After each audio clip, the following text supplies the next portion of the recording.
প্ৰথমতে সিতু বৰুৱা তোক বুলিয়ে কৈছো এই চেনেলৰ মাধ্যমেদি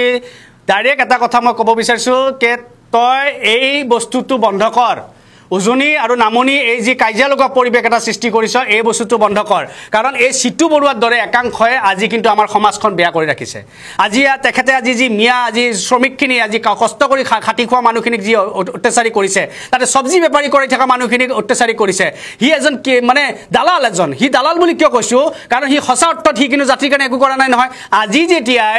আমাৰ উৰিয়াম ঘাটৰ নগাই দম দিয়ে তেতিয়া হি পলাই পত্তন কৰে তাৰ কোনো মাত নাই হি ভয়াতুৰে কোনটো গাতৰ ভিতৰত সোমাই থাকে তাৰ নাই ঠিক যেতিয়া আজি কাখনৰে যেতিয়া যিখিনি মানুহ ৰক্ষণাবেক্ষণ দিম বুলি ক'লে বা যিখিনি মানুহে আজি আমি দেখা পালো কাখনৰ জৰিয়তে যিখিনি পালে তাৰ কাৰণে কিন্তু সিতু বৰুৱা দালালৰ কিন্তু মাত নাই তাৰ কাৰণে দালালৰ মাত নাই দালালৰ কিয় মাত থাকিব কাৰণ দালালে মাত দিলে যে তাৰ চাবি টাইট কৰি দিব সেইকাৰণে দালালৰ মাত নাই সেইকাৰণে মানে চাবি দিয়ে তাকতো চাবি চলাই আছে সবেই জানে উজনিত তাক আসলে চাবি চলাই কেনে কোনে ৰাখিছে কাৰণ হি উজনিত কেনেকৈ আমি এটা পৰিবেশ সৃষ্টি কৰো কেনেকৈ বেয়া পৰিবেশ সৃষ্টি কৰো আমি বাংলাদেশী সমৰ্থন নহয় কিন্তু বাংলাদেশী বুলি কৈ কেনে স্বদেশী মানুহক অসুবিধা দিয়াটোহে আমি কেতিয়া গ্ৰহণ নকৰে সচেতন নাগৰিকে গ্ৰহণ নকৰে আমাৰ যে উজনি মানুহখিনি শিক্ষিত কাৰণে যে আজি উজনি মানুহ ওলাই আহিছে আজি সিতু বৰুৱাৰ দৰে এজন দালালক আসলতে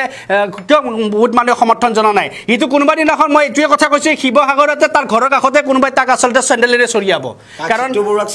চেণ্ডেলেৰে চৰিয়াব সিতু বৰুৱা কোনোবা দিনা তাৰ ঘৰৰ কাষতে কাৰণ কিয় হি যিবিলাক এটা পৰিস্থিতি বেয়া কৰিছে এআই আসলতে শিৱসাগৰক বদনাম কৰে শিৱসাগৰৰ এটা নাম আছে শিৱসাগৰৰ বহুত ইতিহাস আছে আৰু হিয়াৰ নিচিনা দালালৰ কাৰণে আজিও সিতু বৰুৱাক কৈছো সিতু বৰুৱাই যদি বোলে নহয় চেলেঞ্জত যায় মই তাক চেলেঞ্জ দিছো হি যেতিয়া য'ত মাতে ততে যাম চেলেঞ্জ ডাইৰেক্ট চেলেঞ্জ কথা অকল ষ্টুডিঅ' বুলি নহয় হি বোলে যদি আৰু কৰবাত কিবা কাৰণত মাতে তাতো যাবলৈ কাৰণে ৰেডি আছো কাৰণ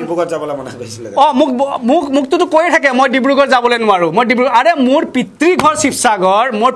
শিৱসাগৰত থকাৰ পিছত মোক কোনোবাই ডিব্ৰুগড়ত যোৱা বন্ধ কৰিব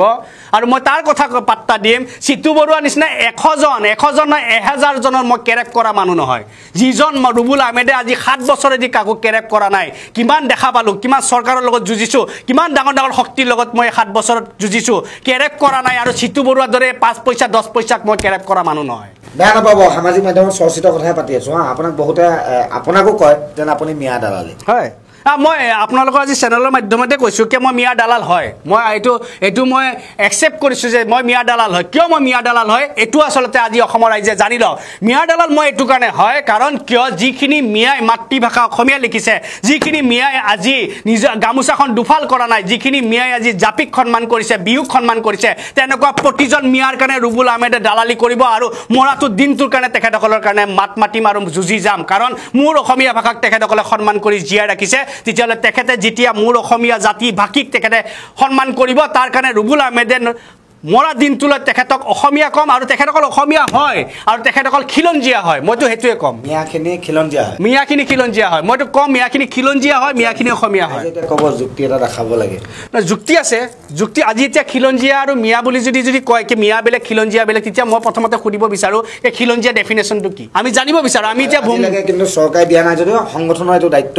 আছিল সংগঠনতো আজি তাৰিখত কোনো ধৰণৰ দায়িত্ব পালনে নকৰিলে পালন যদি কৰিলে হয় আজি হাজাৰ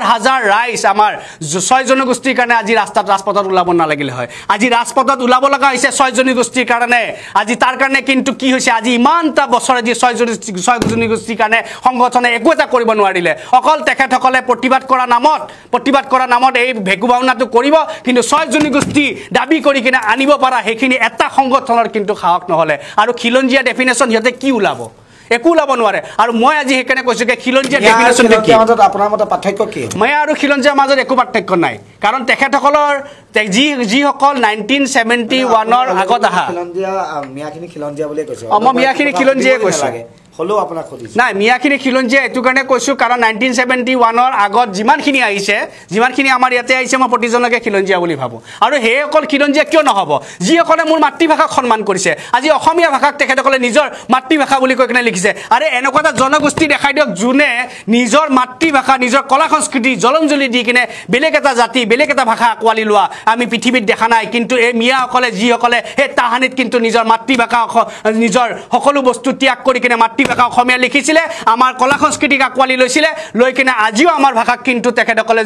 নিজৰ মাতৃভাষা বুলি লিখি আছে তেনেকুৱা কাৰণে তো প্ৰতিজনে আমি তেখেতক সন্মান জনাব লাগে ধৰিব নোৱাৰি আপুনি একদম বেয়া নাপাব কিন্তু আপুনিও মিয়া নেকি কোনে মোক মিয়া বুলি ভাবে, মোক বিভিন্নই মোক মিয়া বুলি কয়। সেইকাৰণে মই কওঁ যে যিসকলে মোক মিয়া বুলি ভাবে সেইসকলৰ সাত পুৰুষে মোক মিয়া বুলি প্ৰমাণ কৰিব নোৱাৰে। মই খিলঞ্জীয়া মুছলমান, এতিয়া খিলঞ্জীয়া বুলি ক'লে মই এজন গৰীয়া মুছলমান, আৰু এতিয়া যে গৰীয়া যদি মিয়া হয় তেতিয়াহ'লে মই নাজানো, কিন্তু মই গৰীয়া মুছলমান এজন। এটা অনুভৱ হৈছে, অনুভৱৰ কথাটো মই কৈছোঁ। প্ৰথমতে অবৈধ বাংলাদেশী, অবৈধ অনুপ্ৰৱেশকাৰী, তাৰপিছত মিয়া, হয়তো এনেকুৱা ধৰণৰ অনুভৱো হয় সামাজিক মাধ্যমতো দেখা গৈছে, হিন্দু মুছলিম হৈ গৈছে নেকি? এই পৰিৱেশটো যেতিয়াৰ পৰা বিজেপি চৰকাৰ আহিছে, এই বিজেপি চৰকাৰে এই অসমত আমাৰ এই পৰিৱেশটো কৰাৰ চেষ্টা কৰিছে, আৰু এতিয়া লাহে লাহে আমাৰ অসমত এই হিন্দু মুছলমান পৰিৱেশটো হোৱাটো আমি দেখা পাইছোঁ। কিছু একাংশ ধৰ্মীয় দল সংগঠনে এইবিলাক প্ৰয়াস কৰিছে, কিছুমান চৰকাৰে কৰি আছে এতিয়া, আৰু এইবিলাকক আচলতে এতিয়াতে আমি নাকি লগাব লাগিব। কাৰণ এই পৰিৱেশটো যদি আজি আমি নকৰোঁ, কাৰণ এইটো সস্তীয়া কাম। আজি ৰাজনীতিবিদে কিয় এইটো লৈছে? কাৰণ ধৰ্মীয়, আচলতে এইটো এটা হৈ গ'ল ধৰ্মীয় চেতনা সকলোৰে আছে। যদি আমি ধৰ্মীয় আৱেগ কাৰ নাই, আজি প্ৰতিজন মানুহ ধৰ্মীয় আৱেগ আছে। মই যদি ধৰ্মীয় ক্ষেত্ৰত কিবা এটা কৈ দিওঁ, প্ৰতিজন মানুহৰে আৱেগত লাগি যাব। যিহেতু চৰকাৰখনে কৈছিলে জাতি ভেটি মাটিৰ বাবে কাম কৰি, বিজেপি চৰকাৰে কোনোদিনো জাতি মাটি ভেটিৰ কাৰণে কামেই কৰা নাই, জাতিৰ কাৰণে কাম কৰা নাই। যদি জাতিৰ কাৰণে কাম কৰিলে কাখন কিয় কাৰণে আনি দিলে? কাখন অসমীয়া জাতিৰ কাৰণে কিবা আছিল নেকি? কিবা সম্পদ আছিল নেকি অসমীয়া জাতিৰ কাৰণে? যোনখন কাক কোনোৱে নামানিলে, কিন্তু সেইখন কাক কিন্তু আমাৰ ইয়াতে য'ত আমি 17 বাৰ মোগলক পৰাজয় কৰিছোঁ, আমাৰ ইতিহাস আছে। ইতিহাস থকাৰ পিছত তাতে আকৌ কা আনি দিছে, আৰু দুৰ্ভাগ্য কথা কিছু একাংশই কিন্তু কাক সমৰ্থন কৰিলে। এতিয়া সেই অকল অসমীয়া নে কি হয়? মোৰ আচলতে সেইটোহে ডাঙৰ প্ৰশ্ন হয়। আৰু জাতি মাটি কথা কয়, মাটি আজি কি হৈছে? আজি মাটি বহিৰাগতক দি দিছে, আজি কাৰোবাক বেলেগক কোম্পানী দি দিছে। আজি কিয় আমাৰ অসমীয়া হাতত কিয় মাটি নাই? কিয় নাই? আজি ডাঙৰ কোম্পানীবিলাকক আনি কিনে মাটিবিলাক দি আছে, কিয় দিছে? অসমীয়া ডাঙৰ আজি উদ্যোগপতিবিলাকক দিব লাগিছিলে, কিন্তু নাই। আজি ক'ত জাতি বাচিছে, ক'ত মাটি বাচিছে, ক'ত ভেটি বাচিছে? একো বাচা নাই। সিহঁতৰ অকল এইটো, তেখেতসকলৰ অকল শ্লোগান, অকল চৰকাৰে এইটো শ্লোগান দিছে যে জাতি মাটি ভেটি। অবৈধখিনিৰ ওপৰত যিধৰণে বেদখলকাৰী হেৰি কৰিছে, এইটো সমৰ্থন জনাইছে, এইটো আপুনি নহয়। অবৈধ কোনখিনি? এতিয়া অবৈধ কথাটো আছে, যিখিনি উচ্ছেদ হৈছে। এতিয়া আমাৰ কথা হৈছে যে যদি আপোনাৰ বনাঞ্চলত যদি বহি আছে, জাতিভেদৰ কথা নাই, আৰু উচ্ছেদটো হ'ব লাগে। উচ্ছেদ এক পক্ষ কৰিছে। মই নিজে চাই আছোঁ, এক পক্ষ উচ্ছেদ কৰিছে। কিয়? তাতে থকাত যদি ইয়াত আছে আপোনাৰ ফৰেষ্ট লেণ্ডত প্ৰতিজন মানুহ থকাক উচ্ছেদ কৰিব লাগে, কিন্তু অকল আলী হুছেইন আহমেদ দেখি কিনে তেখেতক উচ্ছেদ কৰিছে, আৰু বেলেগক কিন্তু উচ্ছেদ কৰা নাই। সেইটো কি ধৰণৰ আকৌ উচ্ছেদ? সেইটোতে গম পাই যায় কি যে এই চৰকাৰখনে অকল যে ধৰ্মৰ ভিত্তিত যে চব কাম কৰি আছে, আৰু এইখিনি বস্তুৱে আচলতে গ্ৰহণযোগ্য নহয়। আৰু এনেকুৱা আমি অসম বিচৰা নাই, আৰু এনেকুৱা আমি অসম হ'ব নিদিওঁ। আৰু সেইটোৰ কাৰণে আজি আমাৰ সংগঠনৰ আচলতে জন্ম হৈছে। অচিনাকি মানুহৰ লগত কোনো কথা নাই বুলি বিভিন্ন ধৰণে মত পোষণ কৰি আছে। আচলতে এতিয়া মুখ্যমন্ত্ৰী চকীত বহি আছে কাৰণে আজি তেখেতক সন্মান জনাই কিনে ক'বলগীয়া হয় কিছুমান কথা, কিন্তু আচলতে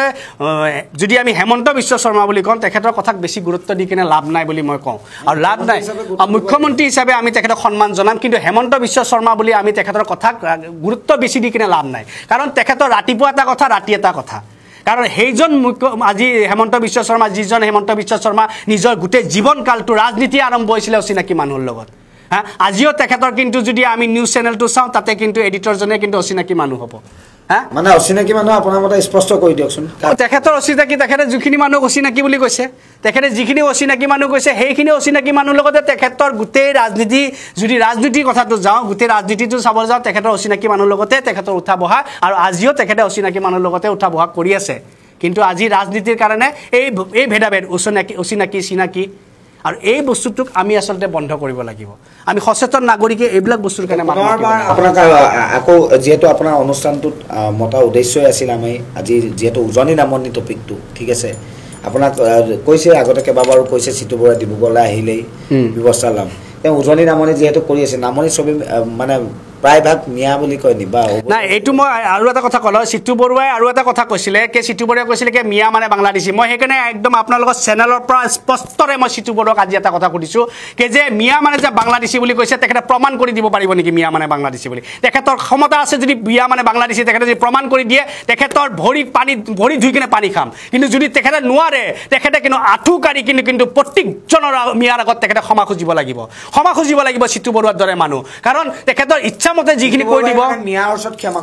খুজিব লাগিব যদি প্ৰমাণ কৰি দিয়ে সিতু বৰা আজি অন কেমেৰা আপোনালোকৰ চেনেলৰ মাধ্যমেদি কৈছোঁ যে যদি সিতু বৰাই যদি মিয়াখিনি বাংলাদেশী হয় বুলি প্ৰমাণ কৰি দিয়ে সিতু বৰুৱাৰ ভৰি ধুই ৰুবুল আহমেদে পানী খাব আৰু যদি প্ৰমাণ কৰি দিব নোৱাৰে সিতু বৰা আঁঠুকাৰি গোটেই মিয়াৰ আগত কিন্তু ক্ষমা খুজিব লাগিব একদম স্পষ্টৰে কৈ দিছোঁ কাৰণ এনেকৈ অসম জ্বলাই থাকিব এনেকৈ অসমত এটা উজনি নামনি বুলি কৈ থাকিব কিয় উজনি আৰু নামনি অসমত নহয় নেকি আইন শৃংখলা নাই আইন শৃংখলা প্ৰশাসনে আজি প্ৰশাসন আছে আছে আমি প্ৰশাসনক ধন্যবাদ জ্ঞাপন কৰিছোঁ যিহেতু চব্জি বেপাৰীখিনিক যিহেতু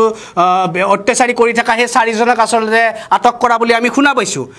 কিন্তু আজি যিখিনি হ'ব লাগিছিলে উজনিত এই পৰিৱেশটো বন্ধ কৰাত যিখিনি আৰক্ষীৰ ভূমিকা হ'ব লাগিছিলে আজি এটা কথা ঠিক যে সেই ভূমিকাটো ক'ৰবাত না ক'ৰবাত ব্যৰ্থ হৈছে যাৰ কাৰণে আজি একাংশ সকলোকে নকওঁ উজনিৰ একাংশ দল সংগঠনৰ একাংশ নেতাই আজি এনেকৈ আজি উজনিখন বেয়া পৰিৱেশ সৃষ্টি কৰি আছিলে আগতেতো আমি উজনিত এনেকুৱা পৰিৱেশ দেখা নাই উজনিততো আমি কেতিয়াও ধৰ্ম জাতি নামত লগা দেখা নাই কিন্তু আজি একাংশ নেতাৰ কাৰণে আজি উজনিখনৰ বদনাম হৈছে আৰু মই ভাবোঁ উজনিৰ প্ৰত্যেকজন মানুহে এতিয়া মাৰ বান্ধি থিয় হয় এই সিতু বৰুৱা আৰু এনেকুৱা ধৰণৰ একাংশ দালালক আচলতে শিকাই দিব লাগে যে উজনিত কিন্তু হিন্দু মুছলমান নচলিব উজনিত কিন্তু কোনো জাতি নামৰ কাজিয়া কৰা নচলিব এইমাত্ৰ নিজৰ দেখা পালোঁ দেখা পালো আপাৰ আসামত আমাৰ মিয়া মানুহখিনিয়ে যি চব্জি বিক্ৰী কৰি কেনে বেচেৰাতে খাই আছে আৰু তাক আচলতে সিতু বৰুৱা এজন দালাল এজনৰ নেতৃত্বত 4জন তাৰে গুণ্ডা বাহিনী বুলিয়ে ক'লো আৰু এটা চান্দা পাৰ্টি উঠোৱা তেখেতসকলে যি তাৰে শ্ৰমিক তাৰে কষ্ট কৰি সেই মানুহখিনি চব্জি বেপাৰীখিনিৰ ওপৰত অত্যাচাৰী কৰি চব্জি বেপাৰ কৰিব নোৱাৰো অমুক তমুক তেখেতসকলে যি কৰিছে তো প্ৰথমতে আমি ন্যায্য অধিকাৰ সংগ্ৰাম পৰিষদৰ তৰফৰ পৰা আমি সিতু বৰুৱা আৰু সিতু বৰুৱাৰ সেই আংগু বাংগু এই 4 পইচাৰ তেখেতসকলৰ নেতাকেইটাক আমি এটা স্পষ্ট ভাষাৰে কৈ ল'ব বিচাৰিছোঁ যে কোনো নিৰ্দোষী মানুহ হওক বা তাৰে শ্ৰমিকে হওক বা চব্জি বেপাৰীয়ে হওক আমাৰ যিখিনি খাটি খোৱা মানুহ আছে তেখেতসকলক যদি এনেকৈ দাবী ধমকি অত্যাচাৰী কৰে তেতিয়াহ'লে সিতু বৰুৱাৰ কিন্তু দাঁত এটাও নাথাকিব সিতু বৰুৱাৰ দাঁত এটাও নাথাকিব আমাৰ সংগঠনৰ পৰা আমি স্পষ্টৰে কৈ দিছোঁ আমি ন্যায্য অধিকাৰ সংগ্ৰাম পৰিষদৰ পৰা আমি স্পষ্ট কৈ দিছোঁ সিতু বৰুৱাৰ এটাও দাঁত নাথাকিব যদি তেখেতে যদি তাৰে তেনেকৈ যদি চব্জি বেপাৰী নিৰ্দোষী মানুহক অত্যাচাৰ কৰে যদি তাৰে খাটি খোৱা মানুহখিনি তাতে যিখিনি হাজিৰা কৰি দিন কষ্ট কৰি কেনে খাই আছে তেখেতসকলেতো চুৰ ডকাইত কৰি খোৱা নাই তেখেতসকলে কষ্ট কৰি খাই আছে আৰু সেইসকলক যদি অত্যাচাৰ কৰে কিন্তু সিতু বৰুৱাৰ দাঁত এটাও নাথাকিব আৰু তাৰ যি হাংগু পাংগু আছে সিহঁতকো কিন্তু আমি যিখিনি ব্যৱস্থা ল'ব লাগে আইনী মাজৰে আমি সেইখিনি ব্যৱস্থা আমি ল'ম মানে এটা সীমা থাকে অত্যাচাৰৰ এটা সীমা থাকে আৰু সেই সীমা কিন্তু চেৰাই গৈ আছে কি উজনি কি নামনি কৰি আছে হে অসমখনৰ বাহিৰত নেকি উজনি অসমখনৰ বাহিৰত নেকি উজনি হা অসমখনৰ বাহিৰততো উজনি নহয় হা আৰু যে ইমান আমাৰ মিয়া মুছলমানখিনিৰ ওপৰত যে অত্যাচাৰী কৰি আছে হা ইমান যদি সাহকে আছে সিতু বৰুৱা নিচিনা এটা দালালৰ তেতিয়াহ'লে এই নাগালেণ্ডৰ পৰা যে বা নাগাবিলাকে যে আজি যে মানে মাটি দখল কৰিম বুলি বা মাটি যে অমুক ধমকি দি আছে তাতে কিয় মাত নাই তাতে কিয় সিতু বৰুৱাৰ মাত নাই হা দালালৰ কিয় মাত নাই লগতে যি বিজেপি চৰকাৰে হা যি কাখনৰে যিখিনি মানুহক ৰক্ষণাবেক্ষণ দিলে হা যি এতিয়া নতুনকৈ আকৌ ৰক্ষণাবেক্ষণৰ তাৰিখো বঢ়াই দিলে তাত কিয় সিতু বৰুৱা দালালৰ মাত নাই তাতে কিয় অসমীয়া জাতি তেতিয়া কথা নাহে নেকি তেতিয়া মাত কিয় নোলায় হা মানে এই দালালে অকল উজনিখন কেনেকৈ মানে নষ্ট কৰোঁ কেনেকৈ উজনিখন মানে কেনেকৈ আমি এইবিলাক কৰি কিনে 4 পইচা মানে দালালে ইনকাম কৰোঁ কৰি কিনে এটা বেয়া পৰিৱেশ কৰি থাকোঁ সেইটো তেখেতসকলৰ পৰিকল্পনা কিন্তু আমি ন্যায্য অধিকাৰ সংগ্ৰাম পৰিষদৰ পৰা স্পষ্টৰে কৈছোঁ যে কোনো নিৰ্দোষীৰ ওপৰত অত্যাচাৰী আমি কিন্তু সহ্য কৰা নহ'ব আৰু সহ্য নকৰিম আপোনালোকে যিবিলাক অত্যাচাৰী এই সংগঠনৰ মজিয়াক লৈ কিনে আপোনালোকে যিবিলাক অত্যাচাৰী আমাৰ নিৰ্দোষী শ্ৰমিকৰ ওপৰত কৰি আছে কিন্তু এটা কথা সিতু বৰুৱা আপোনাক স্পষ্টৰে কৈছোঁ দাঁত এটাও নাথাকিব কিন্তু আপুনি যি হিচাপে অত্যাচাৰী কৰিব ধৰিছে না দাঁত এটাও নাথাকিব আপুনি যদি খিলঞ্জীয়া আপোনাতকে ডাবুল খিলঞ্জীয়া আমি বুজি পাইছে না আপুনি যদি খিলঞ্জীয়া আপোনাতকে ডাবুল খিলঞ্জীয়া আমি আৰু উজনি নামনি নকৰিব একদম মনত ৰাখিব জীৱনভৰ উজনিত আপুনি থাকি যাব লাগিব বুজি পাইছে না উজনি আৰু নামনি এই সিস্টেম নকৰিব আৰু অসমখনত জাতিগত যুদ্ধ লগোৱাৰ চেষ্টা নকৰিব ধৰ্ম নামত যুদ্ধ লগোৱাৰ চেষ্টা নকৰিব নহলে উজনিতে আপুনি সিতু বৰুৱা থাকি যাব লাগিব বুজি পাইছে না আপুনি এপিনে আহিবৰ কাৰণে আপোনাৰ 7টা পুৰুষে চিন্তা কৰিব লাগিব বুজি পালে আপোনাৰ 7 পুৰুষে চিন্তা কৰিব লাগিব আহিবৰ কাৰণে এপিনে তো সেই কাৰণে এনেকুৱা কাম নকৰিব যি কামেৰে আমাৰ অসমখন এটা লেতেৰা পৰিৱেশ কৰে আমাৰ সমাজখন এটা লেতেৰা পৰিৱেশ কৰে জাতিগত যুদ্ধ আমি কেতিয়াও সহ্য নকৰো আমি অসমত সকলো মিলি আছো শংকৰাজনৰ দেশ কৈছো যেতিয়া শংকৰাজনৰ দেশ আৰু সংবিধানে আমাক অধিকাৰ দিছে যে আমি ভাৰতৰ বাসিন্দা যদি হয় আমি অসমৰ বাসিন্দা আমি যতে ইচ্ছা ততে আমি কাম কৰিব পাৰিম আমি থাকিবলৈ পাৰিম বুজি পাইছে তো আপুনি এই দাদাগিৰি এই গুন্ডামি এই আমাৰ শ্ৰমিকৰ ওপৰত নেদেখাব যদি ইমান সাহস আছে তেতিয়া হলে আপুনি যে নাগাবিলাকে দম দেখুৱাইছে তাতে মাতক আমাৰ যে আজি কাখনৰে যিখিনি বাংলাদেশীক আজি ৰক্ষণাবেক্ষণ চৰকাৰে দি আছে বা চৰকাৰ দিব লৈছে তাৰ কাৰণে মাতক হা হেবিলাকৰ কাৰণে মাতক এনে অসমখন এনে আপুনি সমাজখন জ্বলাই লাভ নাই বুজি পাইছে নহয় আপোনাক স্পষ্টৰে কৈ দিছো আৰু দ্বিতীয়বাৰ আপোনাক ক'ব লাগে বুলি নাভাবো দ্বিতীয়বাৰ একশন দেখা পাব আমি আইনীৰে যদি একশন ল'ব লগা হয় নহয় আপুনি কিন্তু মনত ৰাখিব জেলৰ ভিতৰৰ পৰা ওলাবৰ কাৰণে আপোনাৰ চিন্তা লাগি যাব সেইকাৰণে আপোনাক অসমীয়া মানুহ অসমীয়া ল'ৰা আপুনি এজন তো সেইকাৰণে আপোনাক এইবাৰতে হকিয়াই দিছো দ্বিতীয়বাৰ আমাৰ কোনো শ্ৰমিক কোনো নিৰ্দোষী মানুহক অত্যাচাৰ নকৰিব আৰু যদি অত্যাচাৰ কৰে নিজৰ দাঁতগিটা আপুনি মনত ৰাখিব ঘৰত থৈ আহিব লাগিব আৰু আপুনি জেলৰ ভিতৰত থাকিব লাগিব জয় অসম ৰুবুল আহমেদৰ মুখেৰে আপোনালোকে ইতিমধ্যে বহুখিনি কথাই গম পালে তেওঁ যিখিনি কথাই কৈ গৈছে সম্পূৰ্ণ সত্য আৰু শুদ্ধ কথাই কৈ গৈছে হয়তো আপোনালোকে ধৰিব পাৰিছে ৰাজ্যত যিখিনি চলি আছে ৰাজনীতি গৰু চোৰৰ পৰা উচ্ছেদক লৈ পিনি যিখিনি ৰাজনীতি চলি আছে মিয়া মুছলমান হিন্দু মুছলমান এনেদৰে ধৰণৰ ৰাজনীতি লগাইছে এইখন চৰকাৰে হয় আপোনালোকে ঠিকেই শুনিছে ৰুবুল আহমেদে ফেচবুক লাইভ যোগে বহুখিনি কথাই কৈ গ'ল আৰু তেওঁ লাইভত বহুতখিনি কথাই কৈ যায় ৰুবুল আহমেদৰ কথাত আপোনালোকে যদি একমত হয় ভিডিঅ'টো সকলোৰে মাজলৈ আগবঢ়াই দিব লাইক এটা কৰিব আৰু আপোনালোকৰ মতামত কমেণ্টৰ যোগে জনাবলৈ নাপাহৰিব ভিডিঅ'টো সম্পূৰ্ণ স্বৰূপে সকলোলৈ খুব বেছি ধন্যবাদ থাকিল